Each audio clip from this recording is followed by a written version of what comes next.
कोल्हापूरमध्ये जाऊयात। गोकुळ दूध महासंघाची आज सर्वसाधारण बैठक होतीये, सभा होतीये आणि त्यामध्ये गोंधळ झाल्याचं दृश्य आपल्याला पाहायला मिळतंय। पोलिसांचा बंदोबस्त आहे तो आता या ठिकाणी तोकडा पडतोय असंच खरं तर या ठिकाणी पाहायला मिळते, कारण बॅरिकेड्स वरून उड्या टाकून हे सगळे जे समर्थक आहेत, सभासद आहेत, ते आज सभेच्या ठिकाणी जायला लागलेत। सभेच्या बाहेरची परिस्थिती ही अशी आहे म्हटल्यानंतर आज सभेमध्ये नेमकं काय होणार याचा अंदाज आपल्याला येऊ शकतोय। जे समर्थक आहेत ते बॅरिकेड्स तोडून आतमध्ये येण्याचा प्रयत्न करत आहेत। एकाच वेळी सगळे समर्थक आल्यामुळे गोंधळाचं वातावरण झालं आणि हे जे बॅरिकेड्स आहेत ते काढून आतमध्ये येण्याचा प्रयत्न आहे तो सुरू झाला। याच्या आधी सगळे जे सभासदांचे पासेस तपासले जात होते, त्यांचे जे ठराव आहेत ते तपासले जात होते, मात्र आता ही सगळे मंडळी बॅरिकेड्स तोडून आता सभेच्या ठिकाणी पोहोचत आहेत। म्हणजे याच्यावरून आपल्याला लक्षात येईल की आतमध्ये सभा नेमकी कशा पद्धतीने होणार आहे। आतमध्ये तुम्ही सगळे आलेलात, कशा पद्धतीने ही सभा होणार? नाही, मुळात ठराव आमच्याकडे असताना आमच्या नावावरती बोगस ठरावधारक आत घेऊन बसवले। ह्याच्या एवढी शोकांतिका हे गोकुळ वाचवण्यासाठी नाही तर गोकुळ खाण्यासाठी हे मॅनेजमेंट या ठिकाणी काम करायला लागले। स्वाभाविक आहे की आपल्याला ह्या मिटिंगला पोहोचू नये ही अपेक्षा ठेवून त्यांनी ही यंत्रणा लावलेली आहे सत्ताधाऱ्यांनी आम्हाला हे मुद्दे आमच्या मुद्द्याला आणि आमच्या प्रश्नांना उत्तर द्यायला। सर, आपण बघितलं या ठिकाणी खूप मोठ्या संख्येने सगळे जे सभासद आहेत, महाडी गटाचे सभासद एकत्र या ठिकाणी आले आणि इथली जी पोलिसांनी यंत्रणा राबवली होती की ठराव तपासून जे सभेचे पास आहेत ते तपासून आतमध्ये सोडलं जाईल, ते कुठेतरी सगळं फेल होताना या ठिकाणी पाहायला मिळते। म्हणून आतमध्ये सभा कशी होते याचा अंदाज या सगळ्या या घटनेवरून आपल्याला करता येईल, कारण बॅरिकेड्स लावले होते, त्याबरोबर साखळी पद्धत या ठिकाणी लावली होती की साखळी पद्धतीने हे सगळे सभासद आतमध्ये जातील, मात्र ते सगळं जी यंत्रणा आहे ती फेल झालेली आहे आणि सगळे सभासद या बॅरिकेड्स मधून उड्या टाकून आतमध्ये यायला सुरुवात झाली। म्हणजे आतमध्ये सभा वादळी होणार हे नक्की झालेलं आहे। जे विरोधक आहेत किंवा महाडी गटाचे जे सगळे सभासद आहेत ते म्हणतात की जितके सभासद आहेत तेच फक्त आतमध्ये येत आहेत, त्यामुळं आता या ठिकाणी नेमकं कशा पद्धतीने सभा होते, जे विरोधी गटाने किंवा महाडी गटाने जे काही प्रश्न उपस्थित केले त्या प्रश्नांची उत्तर कशा प्रकारे मिळतात हे खरं तर पाहणं खूप गरजेचं आहे। कॅमेरामॅन निलेश शेवाळेसह विजय केसरकर, एबीपी माझा, कोल्हापूर। तर गोकुळ दूध महासंघाच्या या सभेमध्ये पुन्हा एकदा अभूतपूर्व असा गोंधळ पाहायला मिळतोय। सभेसाठी गेलेले सगळे सभासद हे बोगस सभासद असून जे खरे सभासद आहेत त्यांना बाहेर थांबवलं गेलेलं आहे असा आरोप महाडिक गटाच्या सभासदांनी केलेला आहे। सत्ताधाऱ्यांवरती त्यांनी हा आरोप केलेला आहे आणि हे सगळे महाडिक सभासद, महाडिकांच्या बाजूचे सभासद हे बॅरिकेड्स पाडून आतमध्ये जाण्याचा प्रयत्न करतात। पोलिसांचा बंदोबस्त इकडे कमी पडत असल्याचं आपल्याला पाहायला मिळतंय आणि या ठिकाणी प्रवेश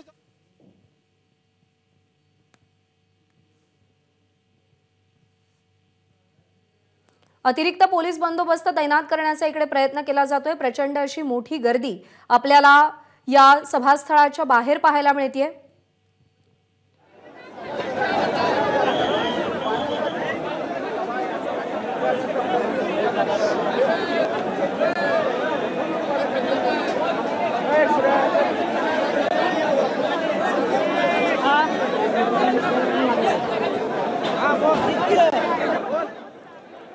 विजय केसरकर आपले प्रतिनिधी सध्या आपल्या सोबत आहेत। विजय, सभास्थळाच्या बाहेर एवढा गोंधळ आहे, आतली परिस्थिती काय असेल याची आपण कल्पनाही करू शकत नाहीये।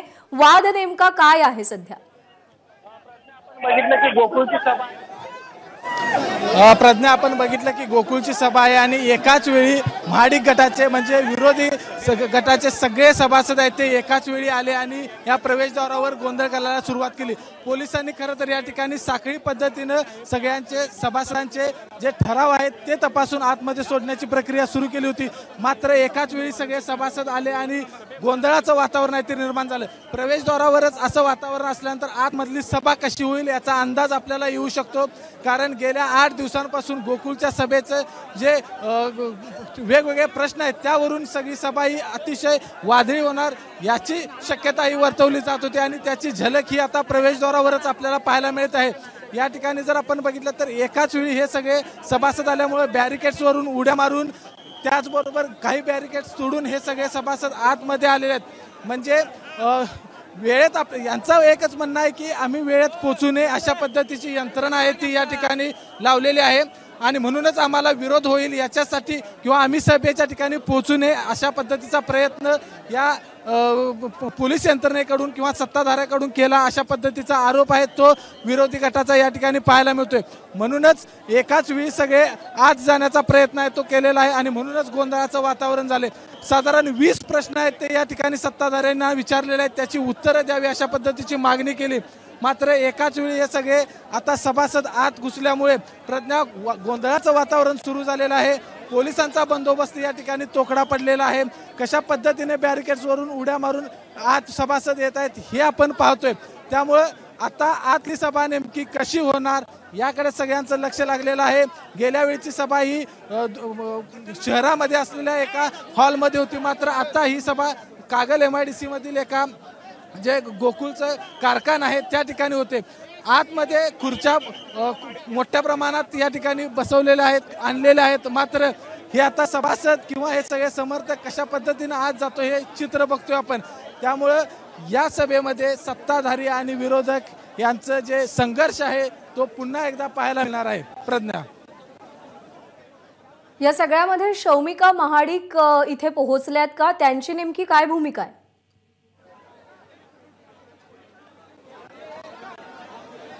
प्रज्ञा, शौमिका महाडिक अद्यापही या ठिकाणी पोहोचलेले नाहीत, कारण त्यांचं असं म्हणणं आहे की ज्यावेळी सगळे सत्ताधारी संचालक व्यासपीठावर येतील त्याचवेळी त्या सभागृहामध्ये पोहोचतील, सभेच्या ठिकाणी पोहोचतील. मात्र ते त्या येण्याच्या आधीच सगळे समर्थक आहेत ते एकाच वेळी जणू काही मोर्चा किंवा एका शक्ती प्रदर्शन आहे तशा परिस्थितीमध्ये या ठिकाणी आल्यानंतर गोंधळाचं वातावरण झालं. कुणाचाही ठराव या ठिकाणी आता तपासता येत नाही पोलिसांना किंवा आतमध्ये जाताना कोण नेमकं आतमध्ये चाललंय याचा देखील आता अंदाज या ठिकाणी बांधता येत नाही. काही सभासद आहेत ते हातामध्ये आपले ठराव घेऊन उभे आहेत की आम्ही ठरावधारकच या ठिकाणी एकत्र आलेलो आहेत हे दाखवण्याचा प्रयत्न देखील या ठिकाणी होतोय. त्यामुळं कुठंतरी महाडिक गटाकडून शक्ती प्रदर्शन होतंय, तर दुसऱ्या बाजूला पोलीस या प्रत्येकाचे ठराव बघूनच आतमध्ये जातील अशा पद्धतीची व्यवस्था आहे ती लावण्याचं सुरुवात केलेली आहे. त्यामुळं संघर्ष आतला हा आता अटळ आहे, कारण प्रवेशद्वारावरच जर अशा पद्धतीचं वातावरण असेल तर आतमध्ये ही सभा नेमकी कशी होणार, ही सभा किती वेळ होणार हे खरं तर पाहावं लागणार. कारण ज्यावेळी गोंधळाचं वातावरण होतं, गोंधळ घातला जातो किंवा सभेमध्ये काही विचित्र प्रकार जर घडत असतील तर त्यावेळी अगदी काही सभा 5 मिनिटांमध्ये आटोपलेल्या देखील आपण पाहिलेल्या आहेत, काही सभा 15 मिनिटं चाललेल्या पाहिलेल्या आहेत. त्यामुळं जे काही ठराव करायचे आहेत, सर्वसाधारण सभेमध्ये जे ठराव होत असतात, सभासदांचे काही प्रश्न असतात, त्या प्रश्नांचं नेमकं काय होणार हा खरं तर प्रश्न या निमित्तानं उभा राहतो. कारण राजकारण होऊन जाईल या सभेच्या निमित्तानं आपण नेहमी पाहिलेलं आहे. गोकुळची सभा आणि गोंधळ हे समीकरण आहे ते जुळलेलं आहे आणि या गोकुळमध्ये राजकारण शिरल्यानंतर नेमकं काय होतं ते देखील संपूर्ण राज्यानं पाहिलेलं आहे. अशा वेळी आत्ताची ही जी परिस्थिती आहे ही परिस्थिती काही वेगळी आपल्याला पाहायला मिळत नाही. एकाच वेळी हे सगळे आलेत आणि गोंधळाचं वातावरण झालं. जी व्यवस्था लावली होती पोलिसांनी, जे बॅरिकेड्स लावले होते ते सगळे बॅरिकेड्स आहेत ते आता काढण्यात आले किंवा ते त्याच्यावरून उड्या आहेत. एक विशेष पथक देखील या ठिकाणी तैनात करण्यात आलेलं आहे पोलिसांनी. ते आता पथक नेमकं या सगळ्या जमावाला कशा पद्धतीनं किंवा या सगळ्या ठरावधारकांना कशा पद्धतीनं शिस्त लावतं खरं तर हे पाहावं लागणार आहे. मात्र आत्ताची परिस्थिती ही प्रवेशद्वारावरची गोंधळाची आहे. प्रज्ञा, विजय, तुम्ही 20 प्रश्नांचा उल्लेख केला जे महाडिक गटाकडून सत्ताधाऱ्यांना विचारले गेले होते. कोणते प्रमुख 20 प्रश्न आहेत जे गोकुळच्या दृष्टीने अत्यंत महत्त्वाचे ठरतात?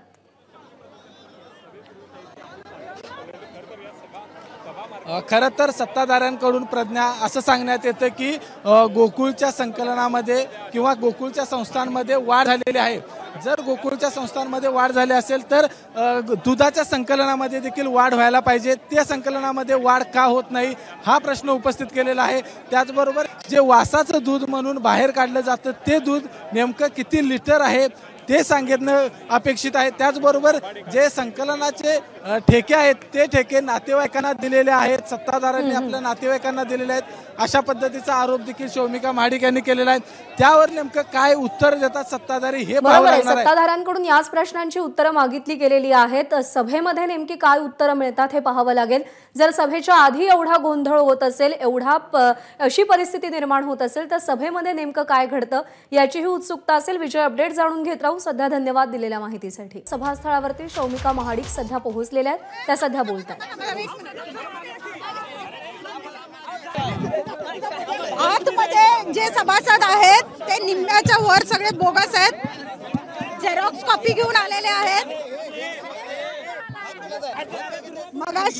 मगाशी मला असंही सांगण्यात आलं की इथेच उभारून झेरॉक्स कॉपी वाटण्यात आलेली आहे म्हणून, त्याच्यामुळे आतले ठरावधारक हे निम्म्याच्या वर बोगस आहेत, सगळे बोगस आहेत मी म्हणणार नाही। आणि जे बाहेर 2 किलोमीटर लाईनवर थांबलेले आहेत ते सभासद अजून आत आलेले नाही आहेत, म्हणजे ते सभा बहुतेक निम्मीची झाल्यावरतीच ते आत येणार आहेत। एक सिंगल लाईन लावून ठेवली आहे 2-2 किलोमीटर, यापूर्वी असं कधीही झालं नव्हतं। बुदरगड शाहूवाडी तालुक्यातनं आलेली लोक 1 तास झालं ती उन्हात तिथं थांबलेली आहेत, मी आता सगळ्यांना भेटत आलेली आहे एका ओळीने। ही अशी पद्धत नसते, बॅरिगेड्स लावण्याची पद्धत ही नसते कधी। याचा अर्थ तुम्हाला नकोच होता कधी खरे सभासद इथं यायला आणि तुम्हाला प्रश्न विचारायला, म्हणून ही सगळी यंत्रणा लावलेली आहे। त्यांच्यासाठी हाच खेळ असेल कदाचित।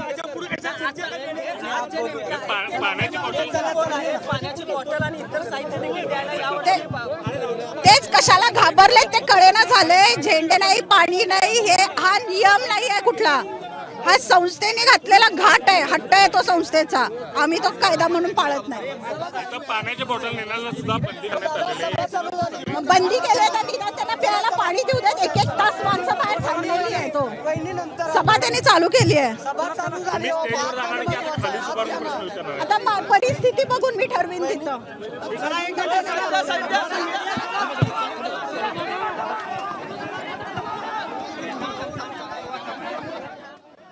तर आतमध्ये गेलेले ठरावधारक सभासद हे निम्म्याहून बोगस आहेत।